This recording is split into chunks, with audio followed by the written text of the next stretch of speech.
Welcome to Face Your Fears and Change Your Dating and Relationship Patterns with me, Catherine Baldwin. And you might want to share in the chat where you are zooming in from, and perhaps you want to share your biggest dating or relationship challenge. We'll be coming on to this later, but if there is something in your mind, you might want to share that in the chat. And I do often read out the comments in the chat, but I don't identify anyone, so that is anonymous. So I'm going to start by a very brief biography of me and why I am here and why I am doing this work. I know many of you already know me quite well. This is me in my single years. Work was my main occupation. It kept me very busy. I was a political journalist. I worked in the Houses of Parliament. I traveled a lot with my work. I had lived abroad in Mexico and Brazil. I had dated. I had lots of relationships, but work was always my priority. I also was struggling with stress, anxiety, a binge eating disorder, which I have now been healing from for 22 years, and other addictive and compulsive behaviors, all of which I believe contributed to my singleness.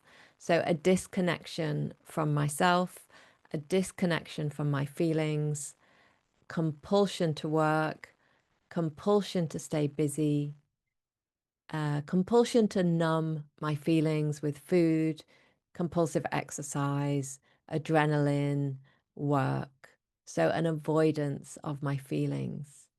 And I'm going to be talking about avoidance in this workshop.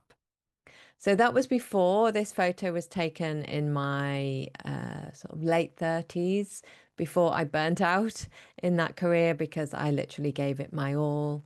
I was single. I didn't have much time to date. And through a process of transformation, some of which I will describe this evening, I changed my life completely. I changed my career. I started working as a transformational coach, specializing in love, dating, and relationships, midlife mentoring. I moved to the coast here in Dorset. I formed a healthy relationship with my now husband. We got married 6 years ago. I have hosted retreats for single women who are looking for love, healthy love with themselves, and to find healthy love with another. I've delivered a TEDx, which is about avoiding burnout. And I've written a lot about dating and relationships in the media. And also, I now write on Substack called From Midlife with Love. So that's my new blog. So please check that out if you're familiar with Substack. Um, I'm also an aspiring novelist, and that is part of me living my dreams, honoring my dreams. Um, yeah, really honoring my authentic self and who I am. So part of my transformation has been, yeah, getting in touch with who I am at my core without the masks, without the compulsion to prove, without the excess work, without the binge eating, and really coming home to myself, which is interesting because when I found my partner, despite lots of resistance on my part, it felt like I was coming home. It felt like I had come home because I felt peaceful, I felt joyful, I felt at ease. Not at the beginning, so it wasn't instant, oh, I found the right person, because I had a lot of ambivalence and indecision. But over time, as I worked through my wounds and understood my fears and my patterns and overcame my fears, then I settled. And it felt not settled for someone who wasn't right for me, but settled in myself and settled into the relationship. And it felt like home. So I have also supported lots of clients to go on this journey. And I'm really excited about doing this work. And this particular workshop is my yeah, it's kind of my main area of expertise. And I really love helping people have light bulb moments in this area of fears and patterns. So from love stuck to love struck, from confusion to clarity. And I won't read out these testimonials, but you will see that some of the common themes are around patterns, fears, raising awareness. So the women who have shared here, now in healthy relationships, didn't think this would happen because of negative patterns, old patterns. Another pattern, running away from fear, no longer running away from fear, getting married, having greater awareness, feeling confident to go dating and to make healthy choices.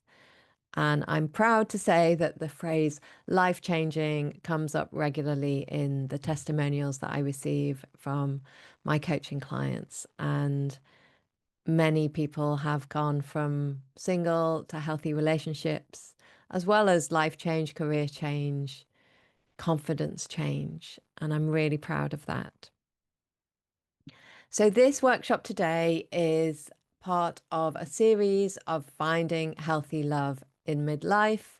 And midlife is a broad spectrum, so it doesn't matter where you are in life.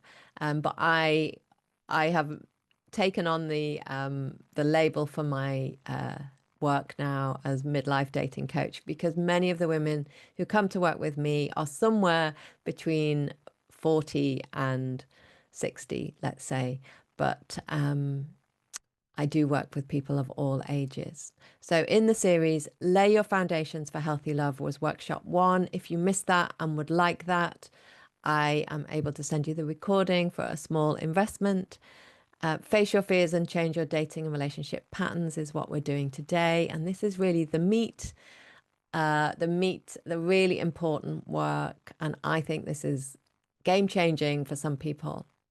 And I know many of you will have worked with me before, watched my workshops before, but we're always peeling layers of the onion. And I hope that this will give you new insight, new awareness.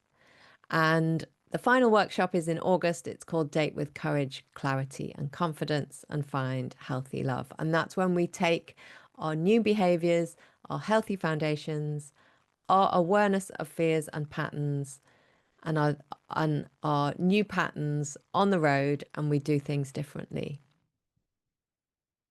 So I'm just going to do a foundations check for you. For those of you, let me just see where I am there. Yeah.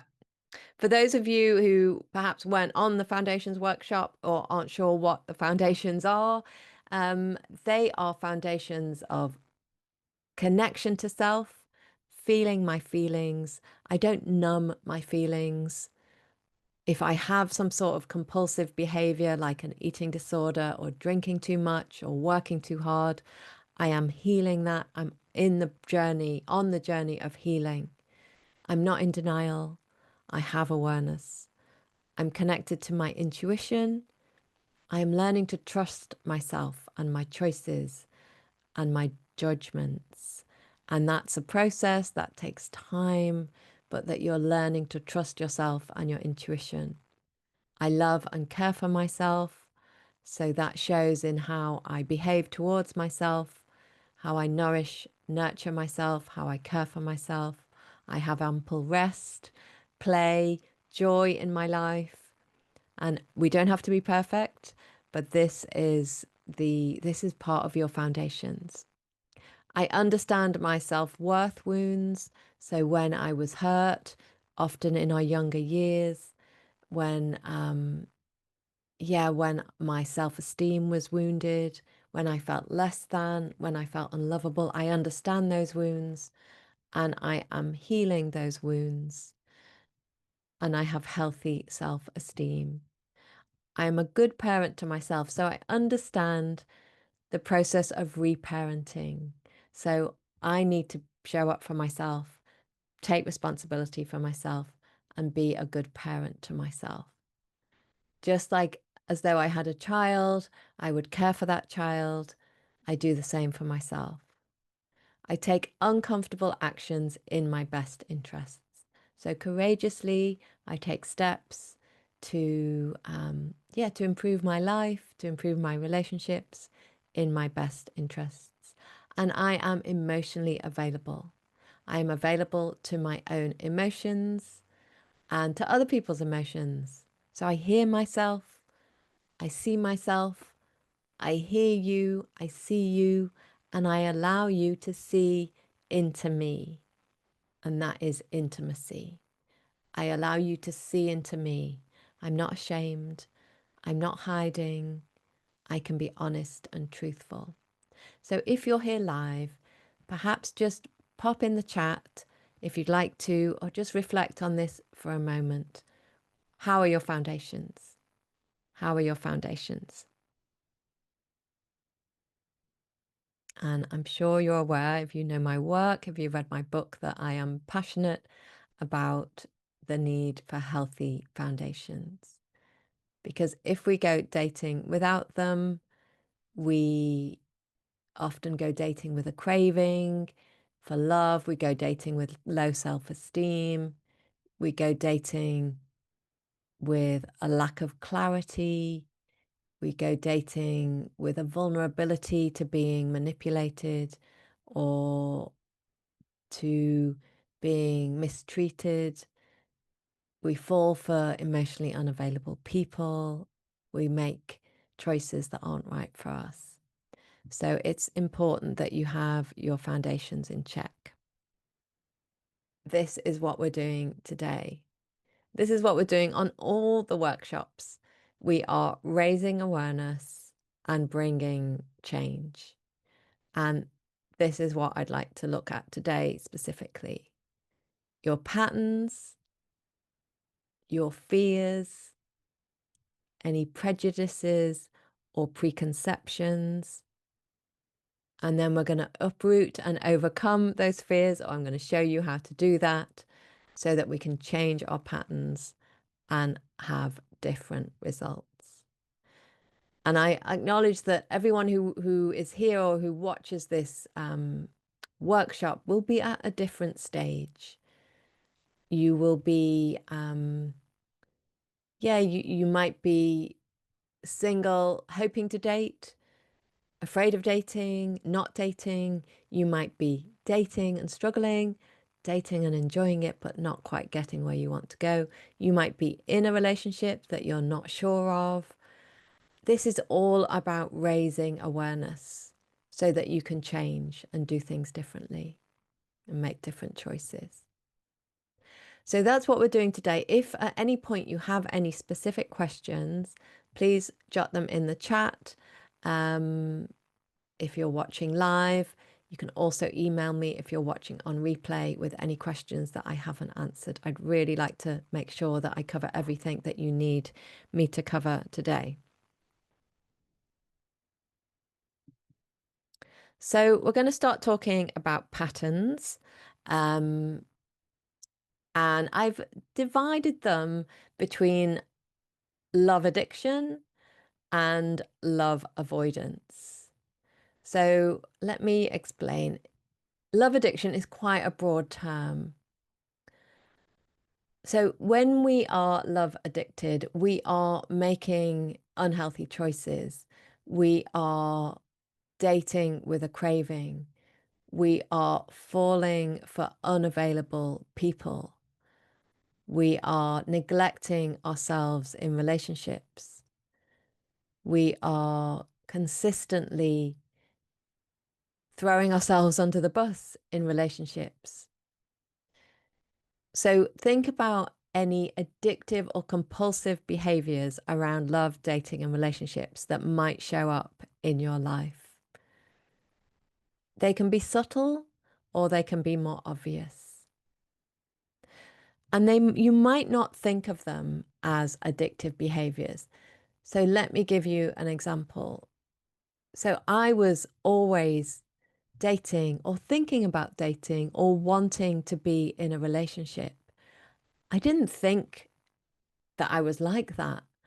I thought I was a very independent woman who really was great at being single. And I did enjoy many single years. But now I look back and there was always that search. There was always this idea that there was a man who would make my life better, change things for the better. And I would either be dating someone, breaking up with someone, or looking for someone.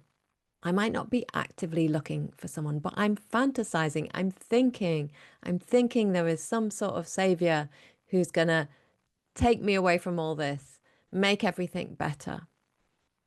So just have a think about whether you have any addictive behaviors where you might be moving towards relationships, but in a not entirely healthy way. And I'm just going to give you some more examples in a moment.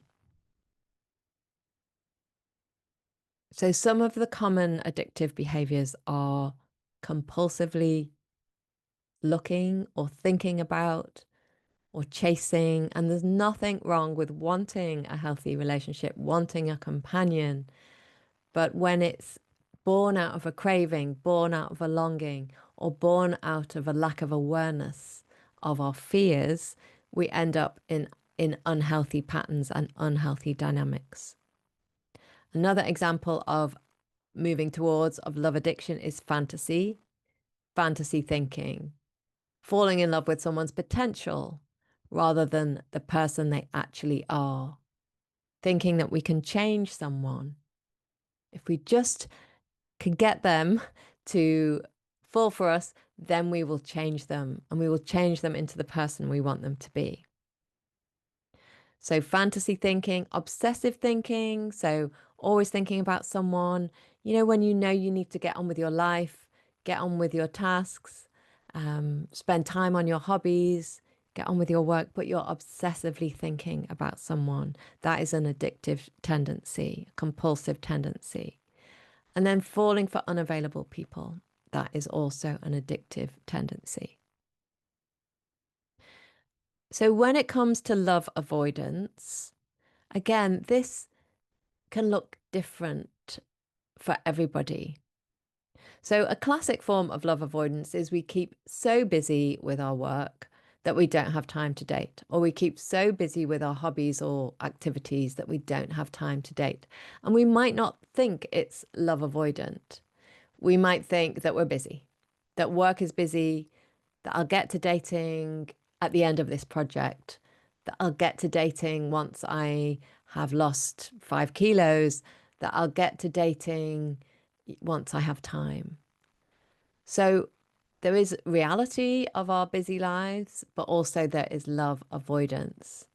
And we are avoiding relationships and dating often because of our fears.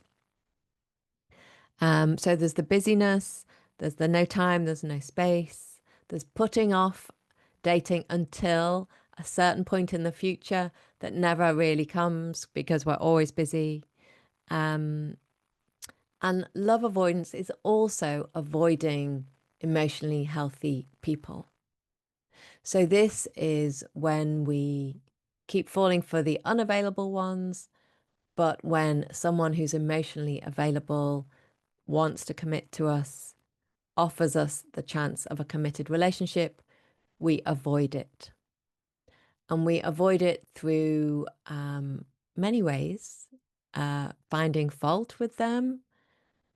For example, he's not good enough for me, or I don't like the way he looks, or he doesn't have a good enough job, he's not ambitious enough, or she's not ambitious enough. Um, so we find fault, we judge people, and remember that when you find fault with somebody in your head or out loud, you literally push them away. You create distance between you. And I know this because I am an expert in finding fault with people. So, from my relationship, from my now marriage, I found fault with him right from the start. I left him 3 times. He wasn't this, he wasn't that, he wasn't good enough. Um, there had to be someone else. I'm going to go and find that other person. And then I'm in the addictive cycle. So I'm avoiding him and I'm addictively looking for someone else, fantasizing about this person who's going to be my everything, tick every single box, which isn't entirely realistic. So think about whether you judge, criticize in your head or out loud, and think about whether that pushes people away and whether that is a strategy that you are employing to keep yourself safe from hurt. Because we're going to come on to our fears in a moment, and all these patterns are strategies that our subconscious employs to keep ourselves safe. So think about whether you are in addictive patterns or avoidant patterns, and you might want to share that in the chat or just reflect on that. And if you're watching on catch up, reflect on that. Do you criticize? Do you judge? Do you think someone better is out there? And there might be someone better out there because you might be addictively falling for unavailable people. Do you fantasize? Do you obsessively think? Do you run around always trying to find a different relationship? So what is your primary pattern? And I had a combination of avoidance and addiction. And all of that is designed to keep me out of healthy relationship. Because the love addiction showed up in me dating unavailable people. The love avoidance showed up with me avoiding available people, judging, criticizing, moving away from them. So have a think about your pattern or your patterns. You might be somewhere in between. You might be doing all of these. And feel free to share in the chat. And this is all about raising our awareness. Because for my entire dating life, I didn't know I was in patterns, in unhealthy patterns. I didn't understand why I kept falling for unavailable people or why I couldn't find someone to commit to or to love long term. It was only when I started to really dig deep and raise my awareness about this that I could see these patterns and I could see how far back they went to the time when I was 15, 16 and totally obsessed with a boy I had met on a tennis trip to Spain. Totally obsessed. And then when he came to visit me, I went from being on cloud nine, totally in love with him, to not wanting to see him at all, not liking him at all, not even, I couldn't stand the sight of him. And that was at 15, 16. And then forwards into my 30s, and I am dating a man who, when we finish, decides that to be gay. So he is emotionally unavailable. And I guess part of me thought that I could turn him, change him, keep hold of him. He wasn't gay when we started dating, but perhaps through those years that I was with him, I could have possibly seen the light and had my suspicions. But I was in this pattern of not seeing reality. And this is what we want to do. We want to see things for how they really are. We want to see the reality of the people we're with and of the patterns that we are following. So we're going to look at our fears, as well as our prejudices and preconceptions. I'm just seeing what's in the chat. My primary pattern is addiction. I have also been pushing people away for not being good enough for me, for not ticking all the boxes. So it's good to hear that you're relating to what I'm saying, even though I know these are challenging patterns. Um, yeah. And we can have a conversation about whether how many boxes do people need to tick.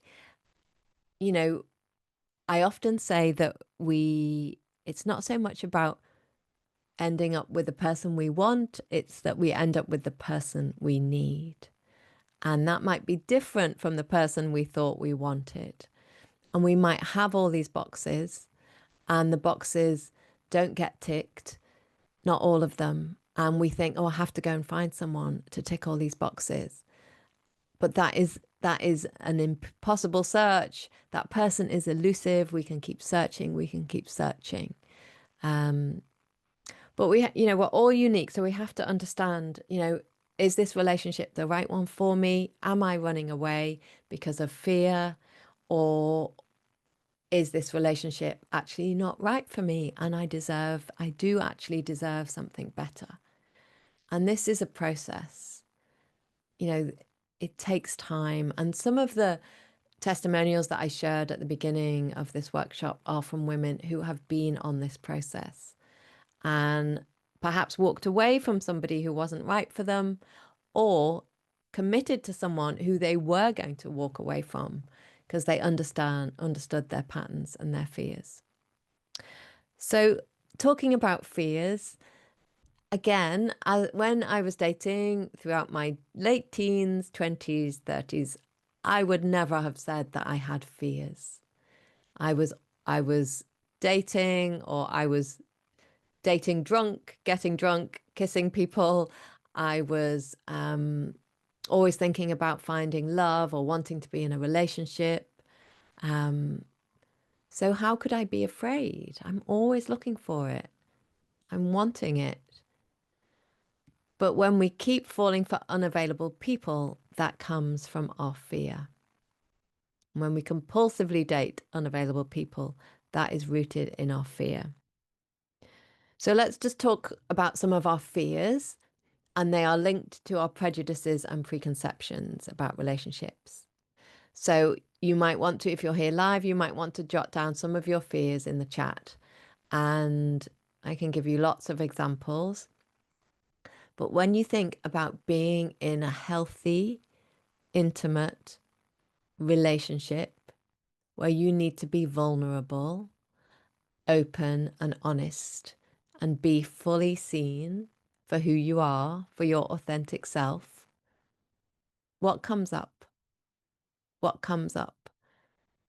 Does any fear come up? And what are those fears?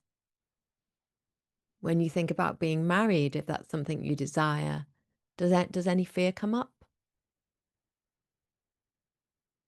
And are those fears related to any prejudices or preconceptions that you have?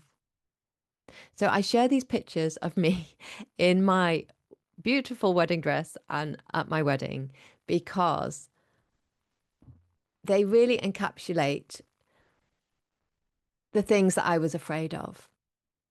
I was afraid of commitment. I was afraid of being committed to one person for the rest of my life. I was afraid of choosing. I was afraid of choosing the wrong person. I was afraid of making a mistake. I was afraid of being trapped and being suffocated by a relationship. I was afraid of not being able to leave. As a classic commitment phobe, I always wanted to keep one foot, what's the expression? One foot out the door, at the door, so that I could run if I needed to. And a committed relationship, we're all in. We are all in. And I was afraid of being all in. And some of those fears were rooted in my childhood experiences that I'll talk about in a moment. Some of them were rooted in things I experienced and also things that I witnessed. So just have a think about your fears, and if you can, if you're willing, jot them down in the chat, and then I'm going to talk about the roots of my fears and the prejudices and preconceptions and where they came from. There are many different angles that my fears came from.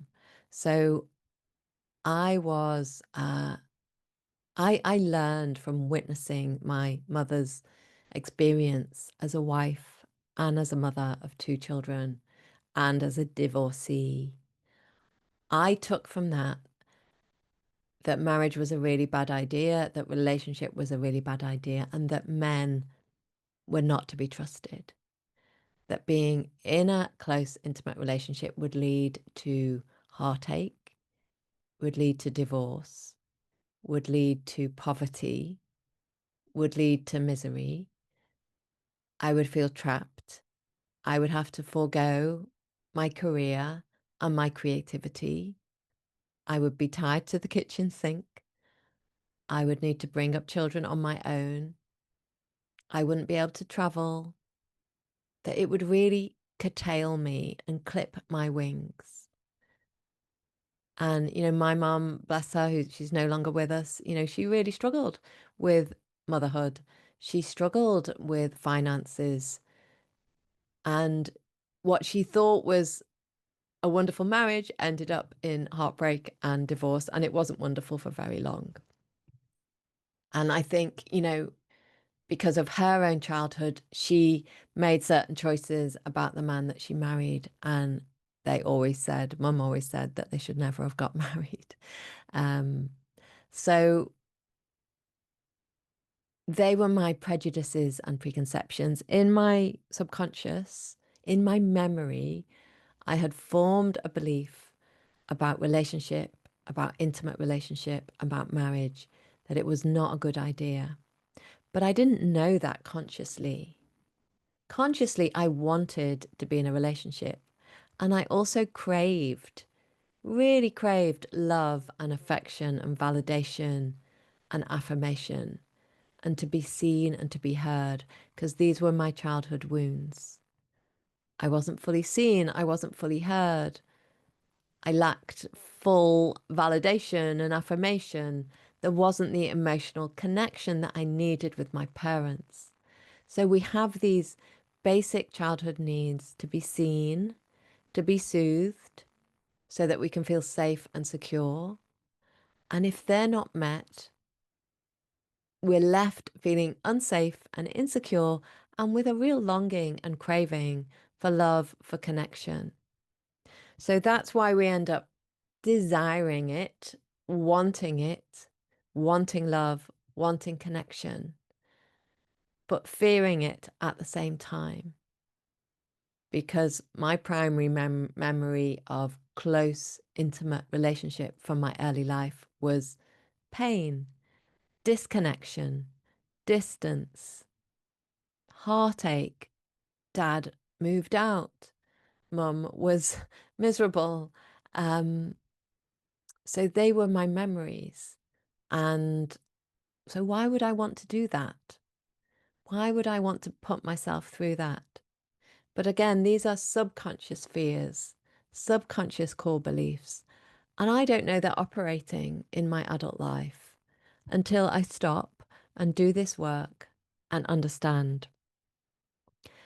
So, what this is all about is bringing our awareness, bringing the subconscious into the conscious.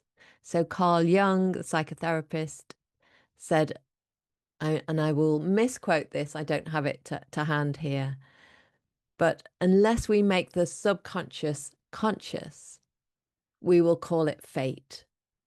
So we will say, I just haven't met him yet, or I'm just no good at relationships, or it's fate, all the available men are taken. But this is because we are not operating on a conscious level. Our subconscious is running the show and driving the car. So, what fears do you have?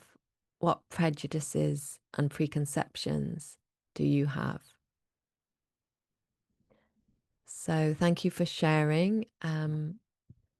Fear of abandonment, totally relate to that. Fear of being seen and rejected. So, fear of being fully seen, And if we are afraid of being fully seen, that will be because we're carrying some shame from our early life. And that will be core shame, and it might not be yours. You might have inherited it.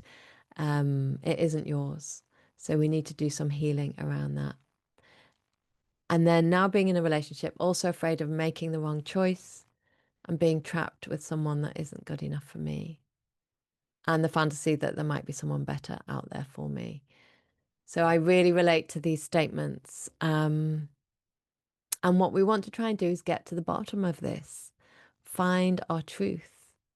So heal the fear of abandonment. And we do that by talking about it, journaling about it, crying about it, bringing it to the surface, sharing about it. I do a lot of work with people around this fear of abandonment. We work with our shame. We process our shame. We let go of our shame, this fear of being seen, of not feeling good enough, of feeling like we're going to be rejected for who we are. And then, we connect with our intuition. And the more we understand our fears, we can turn down the volume on this fear of making a mistake and being trapped. And we also want to understand that, in my case, my mother's life doesn't have to be my life. I thought her marriage was like that, so mine would be too. I just thought that's how it was. That was the template that I inherited. And we want to throw off that template, rewrite our story, heal our past, make different choices in the present. And it's absolutely possible. And I also share these photos of my wedding because I longed for this day, but I never thought it would happen. And I never thought, I never thought that I could walk down an aisle entirely sure that I was doing the right thing. I didn't think I would get there. I didn't think I would ever have the confidence that this is the right man for me. I thought I would be wavering and wobbling, and I wasn't. I was entirely convinced that I was doing the right thing. And that is an absolute miracle. And it is available to everyone. And, in my client base, I had a couple of weddings, 2 women married last year, another got engaged. And again, we get to this stage that we didn't think we would get to, where we don't feel like we're potentially making the wrong choice. We feel confident. And it's a wonderful place to get to. This is an example of the push pull, pull push that we end up, if you're dating, if you're in relationships, we pull somebody towards us. So, I want you, I want to be loved, I want to be seen, I crave love, I crave affection. And then as soon as they get close and there's the prospect of real intimacy, we might push them away because we're scared, because of all the fears that we've just discussed, because we want to create distance. And then we might pull them towards us again. And then we might push them again. And you might have been on the receiving end of this. You might have felt this from someone you've been dating. This feels like I'm being pulled and pushed. Mixed signals, language that 1 minute they want to be with me, the next they don't. And I was guilty of that. I was guilty of that, of really wanting to be with someone 1 minute and turning cold the next minute. Feeling physically attracted to someone 1 minute and then not being able to stand the sight of them the next. It was really extreme and I didn't understand it. And now I look back and I think, gosh, that was my fear. And it's so obvious to me now. But at the time, I was so confused. How can I be like this? And I was really ashamed of it because, I might be dating a really nice person, and 1 minute I'm full on going to Ireland on a mini break. The next minute, he visits me in London, and I can't stand the sight of him, and I push him away. And that started when I was 15 on that tennis holiday in Spain. I pulled him in and then I pushed him away. So as I say, you might have been on the receiving end of this. You might have done this, or you might have had this done to you. And it is crazy making. And if you are on the receiving end of this, you can be pretty sure that you are dating someone who is afraid of commitment.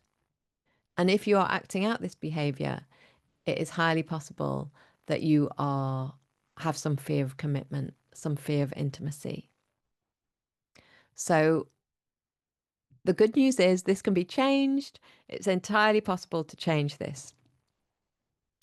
It's entirely possible, as I said, to get to a stage where we are happy in the relationship that we have chosen, that we're not regretting our choices, that we're not doubting ourselves. The thing about this work and this awareness that I am hopefully helping you to have is that, it has deep roots. Our fears have deep roots. And I've talked about the roots of my fears and, the what I saw modeled to me. There was an absence of healthy relationship. There was an absence of healthy connection. I didn't see that. Relationships looked painful from what I could see between my parents and felt painful to me because I was abandoned, I was rejected. That's how it felt. That's how it felt. And I was looking back at a similar workshop to this that I ran several years ago. And, I know there were some questions from people around, um, I had a happy childhood. My parents were together and stayed together. I can't see where these patterns formed. For me, there will always be something at some point, something that happened to us in relationship, maybe with siblings, with parents, with extended family, in school, where we had an experience of relationship that left us feeling hurt or scared. Or perhaps your parents modeled such a perfect relationship that you just don't think you can reproduce that. You can never get close to that. And you're always trying. But remember, what you're seeing is the outside. You're not seeing what's going on the inside. And it might not be the perfect relationship. So we set ourselves up to fail if we search for the perfect relationship. So you want to look at the deep roots. What are the roots of your patterns? What are the roots of your fears? And it takes time. I've been doing this work for a very long time. Um, and we peel off the layers and we go deeper and we go deeper. And this is why the foundational work that I spoke about on the first workshop is so important, because that is about giving yourself time and space to feel and to heal. So we feel it to heal it. Many of us are so busy, we're avoiding our feelings. We don't give ourselves time and space to feel. So we don't heal. We don't take a moment to write down our fears, to allow them to come to the surface. We don't take time to talk about them. We don't invest in ourselves. And my life and my romantic life drastically changed over a number of years because I learnt to give myself time and space and to invest significant amounts of money in myself and my healing because it was a priority. Finding a healthy relationship was an absolute priority. It became a priority for me, and I prioritized my time and my energy. And even today, I do my foundational work every morning or evening. I do a bit of journaling. I try and do a bit of meditation because I want to stay connected to my intuition, carry on feeling my feelings, and bring my feelings to the surface so that they can be healed. Bring my fears to the surface so that they can be healed. So this is why the foundations work is so important. So ask yourself, are you giving yourself time and space to heal, to feel and to heal? And if you're watching on replay, you might be cooking, you might be walking. Are you going to give yourself some time to write down your fears, join them to your patterns, and take some time to process the pain, the hurt, so that you can change your patterns? So this is me as a child. I'll just have a drink of water. If there's anything you'd like to share on what I've just said, please pop that in the chat. If you're aware of the roots of your patterns, that would be really helpful for me to hear. Maybe you know where they come from. Maybe you don't. So if you'd like to pop that in the chat, please do. So I have a picture of me as a child because, this is where it was her who had all these experiences. She sat on her father's knee when he said he was moving out. She struggled to connect emotionally with her parents. She didn't feel safe and secure. She didn't feel fully loved or lovable. She thought it was her fault that things weren't going right at home. And then she had these beliefs that she then carried into adulthood. And, I often say that ambivalence has run through me, like, right to my core. This, I want you, but I don't want you. I long for love, but I fear love. I long to be seen, but I'm scared of being seen. I long for commitment, but I'm terrified of commitment. The push-pull. And this doesn't only apply to romantic relationships. We can apply this to so many areas of life. I was ambivalent about motherhood, about having children. Biologically, my body had those feelings around me. Everyone was having kids. So I kind of wanted that.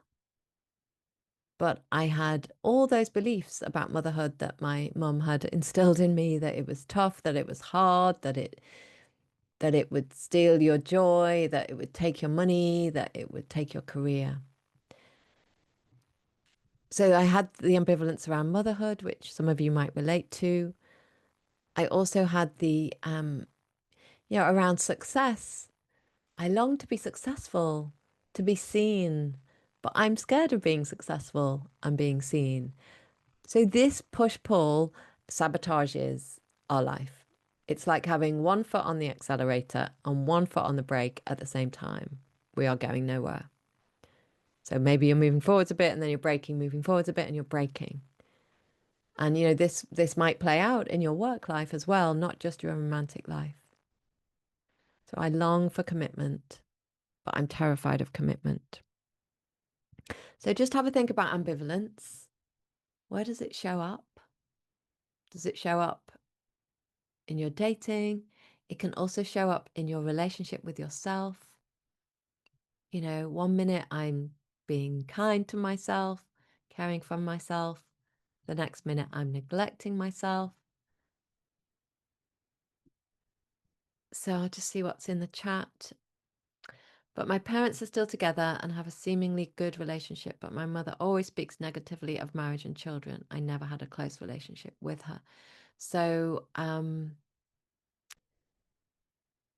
yeah.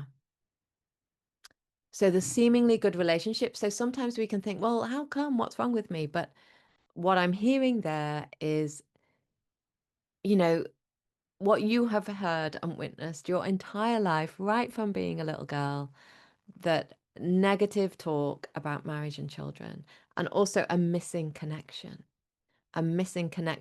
which means your emotional needs weren't fully met. Your emotional needs for being seen and soothed and feeling safe and secure and feeling loved and valued weren't fully met. And that means we're not set up. We're not set up for a healthy relationship ourselves. So it's not your fault. It's nobody's fault because it's generational often.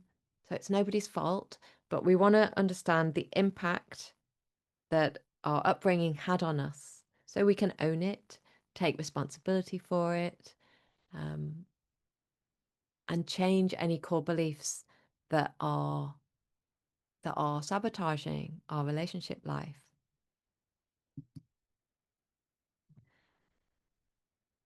So as we raise our awareness, there's no magic bullet.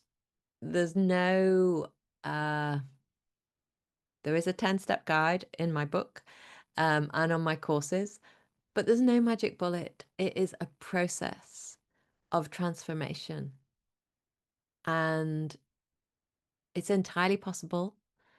And you are responsible for your own healing, for what you prioritize, for what you invest in, for where you put your time and your energy, and for how committed and determined you are. And, I've had lots of challenges in my life, but I am so determined. And I really value the fact that I identified, I probably thought that I was probably pretty clear that I wasn't going to have kids by early 40s, but I knew that I wanted a companion, and I prioritized that, and I was determined, and I put in a lot of work and effort and investment into this, and then the transformation happens. So this is part of the process. We raise our awareness, partly what we're doing here. So we become really aware of our patterns and our fears. And there's one little exercise, practical exercise that you can do after this workshop, or you might already have lists while you're watching, but you write a list of your fears, and they might be 10, they might be 20, of abandonment, rejection, being seen, feeling trapped, feeling suffocated, making a mistake, making the wrong choice, not being good enough, getting bored in relationships. We have lots of different fears. So we put those down one side of the paper, and on the other side, we put down our patterns. So push, pull, falling for emotionally unavailable people, falling for commitment phobes, ambivalence in relationship, um, keeping someone at a distance, struggling to make a choice. And then you look at your fears and you look at your patterns and you draw a line between them and you connect them and you see how your fears feed into your patterns. And then we look at those fears. What can I do to heal them? What can I do to heal them? And as you heal the wounds that led to those fears, then you change those patterns. So you can also write, what would the opposite of these fears be? What would it be like to believe that I am lovable, to believe that I make good choices, to let go of fear of abandonment and rejection? And what would the opposite of those patterns be? So I fall for emotionally available people. I walk away from unavailable people. I treat myself as valuable. I trust my choices. I make healthy decisions. I commit. So have a think about that awareness raising activity, fears, patterns. Join the dots, do the healing, heal the roots of the fears, start transforming those patterns. And that might sound easy on paper, but the more clarity you have, the more awareness you have, the more you can change this. So awareness, exploration, digging deep, digging deep.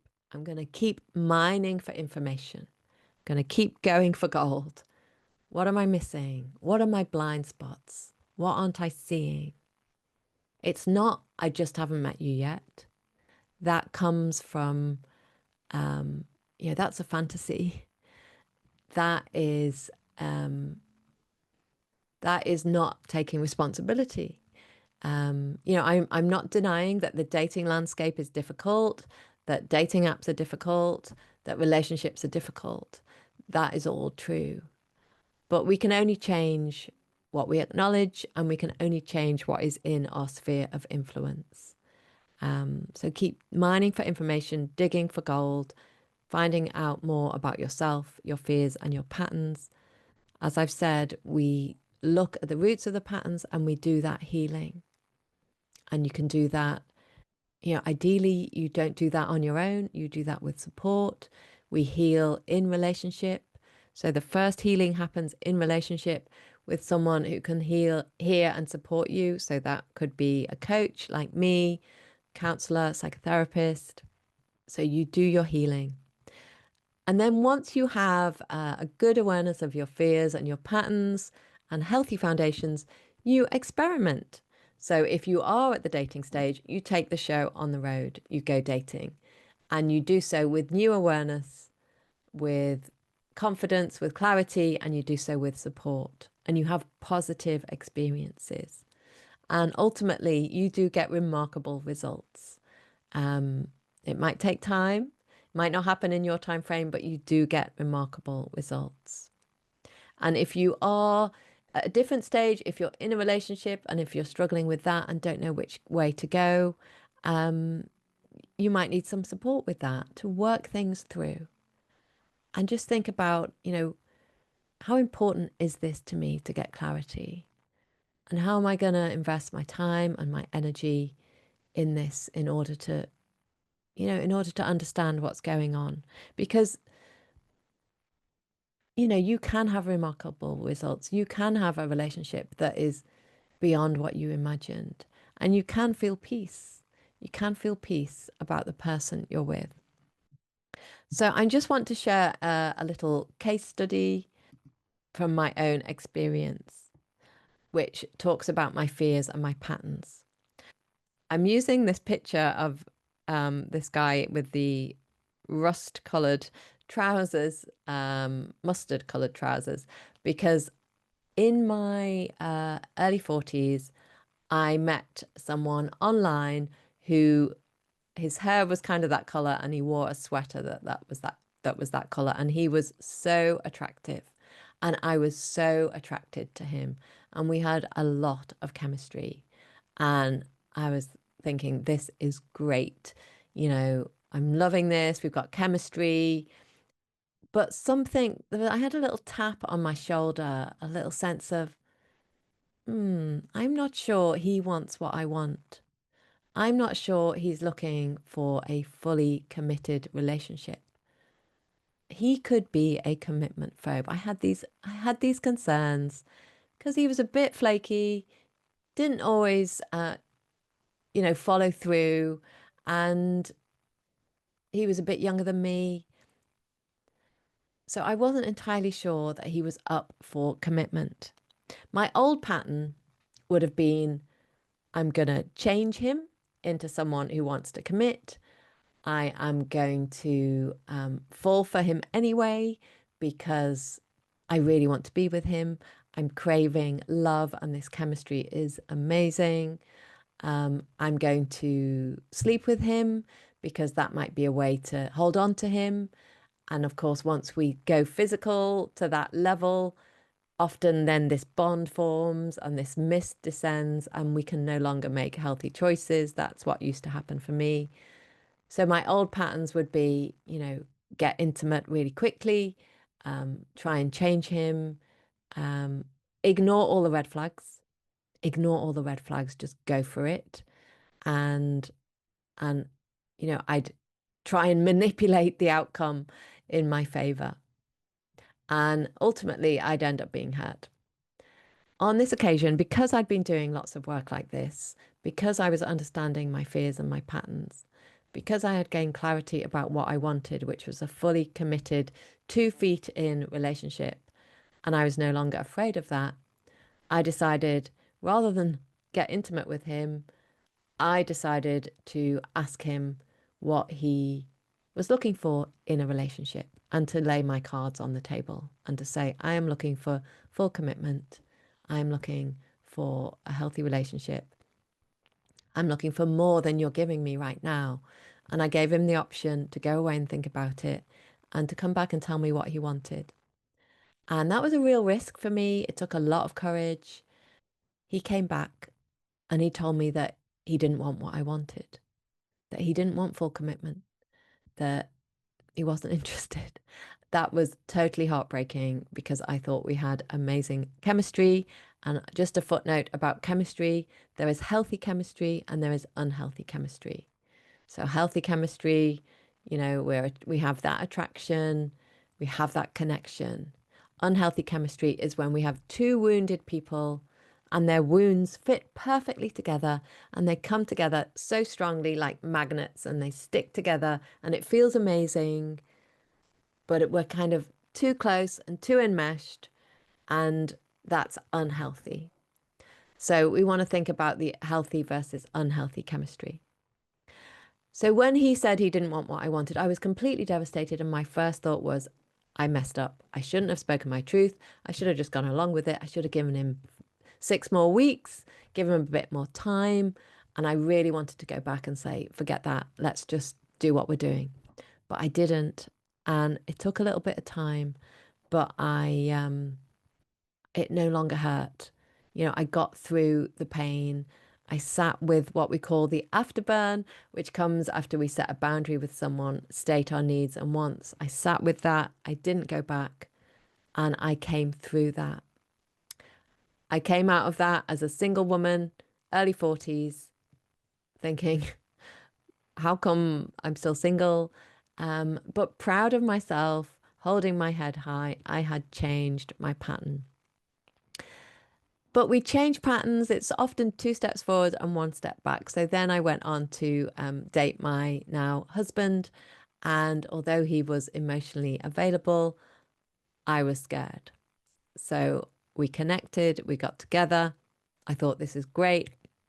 Then I ran away. I ended it. Then I went back. Then I left again. Then I went back. And through that time, I was getting support to understand that my fears were running the show. My fears were in charge of the process. So, just that case study of how we can turn things around, but we have to keep peeling the layers of the onion. And I have an onion here. We're just always moving forward if we have the courage to understand, to take the time to feel our pain, to understand our wounds, to face our fears. Then we can move forwards. And, I'm 6 years married. I'm 10, maybe 11 years now with my partner in a committed relationship. I'm still peeling layers of the onion. I'm still understanding my fears. I still have moments when I judge and criticize him, and I see it instantly that I'm pushing him away. I'm creating distance, and I stop and I apologize and I say something to bring us closer again. I'm always peeling layers of the onion. Since we married, I've done a lot of work on my childhood trauma, understood complex PTSD, lost my mother.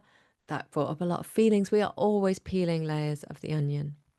So, this is an invitation for you to peel the next layer of your onion. You may have worked with me before, you may have come to workshops before, but you're here or watching on replay because you want to take this to the next stage. You want to walk through your fears. You want to transform your dating experiences. You want different results. My question is, what will be your next steps? What will be your next steps? And I just want you to think about that for a moment. I'm just going to look through my notes, make sure I've covered what I want to cover. But just have a think about your next steps. You can share them in the chat if you like to. We're going to go to some questions if you have any. pop those in the chat and I'll answer them on the recording. And otherwise, I will switch off the recording in a moment. And those of you who are live, we can have a conversation. But just have a think about your next steps in peeling your onion while I look at my notes. I just want to add in terms of fears, we might have a fear of being alone. I work with so many women who are really independent, self-sufficient, but some of us might deep down have a fear of loneliness. And sometimes we end up in staying in relationships that aren't good for us because we fear loneliness. So have a think about that. Everyone has different patterns. Some of us are avoiding, staying away from. Some of us are compulsively dating. Some of us are afraid to be on our own, and some of us are very happy on our own, but perhaps there's some fear about being in a relationship.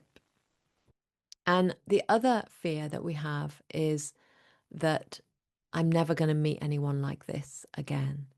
And I thought that about that guy I met in my early 40s. I'm never going to have this chemistry again. If I let go of this, I'm never going to feel anything like this again. You know, for me, that hasn't been true. You know, we let go of something that's not working. We open our hearts to something that does work for us. So that might be your journey, or your journey might be that you stay where you are, you know, that you find a relationship and you need to push through, work through your fears in order to stay and fully commit. And I've worked with many women who have been in that relationship who wanted to leave, and we've worked together and they've understood that their fear was blocking them from moving forwards.